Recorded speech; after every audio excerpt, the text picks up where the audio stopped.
Ridar Robbi fi ridar validayn. Allohning roziligi ota-onaning roziligida azizlar. Ota-onani rozi qilishlikka harakat qilish kerak. Ota-onani norozi qilib qo'ysak, Alloh taoloni g'azabiga uchraymiz. Eng birinchi yaxshilik ulardan boshlansin. Silay rahim ana o'sha ota-onadan, ularni duosini olishlikdan, ularga yaxshilik qilishlikdan boshlansin. Bilib bilmasdan ularni xafa qilib qo'yish, ko'nglini og'ritib qo'yishlikdan saqlanish kerak. Hozir ijtimoiy tarmoqlarda ba'zi bir narsalarni yana davom etyapti. Shu narsani ko'rib hayron bo'lamiz. Yana yoshlarni aytaylik, "Ey, falon davlatga keling, jihodga keling, bu yoqqa keling, bu yoqqa keling" deyapti. Ko'p yoshlar shu ota-onasini ranjitib qo'yib bo'lsa ham shu ishga harakat qilib qo'yganini ba'zilarini eshitib qolyapmiz. Bu juda yomon narsa.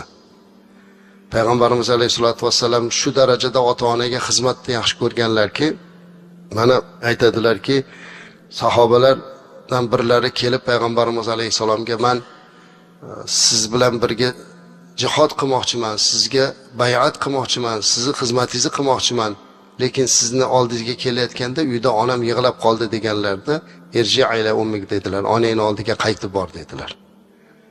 Onasini yig'latib qo'yib meni oldimga keladigan kerak emas dedilar. Ana bu narsani e'tiboridan biz bugun birinchi navbatga ota-onani roziligini qo'yishimiz kerak yoshlar. Eng birinchi. Endi hozir bilmaysiz, ota-onangiz hayot yoningizda o'tiribdi, buni qadriga ko'p ham yetmaysiz.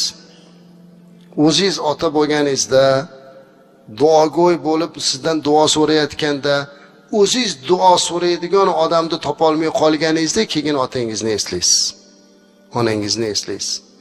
Hozir borligida qadriga yeting, xabar oling ota-onangizdan, duosini oling.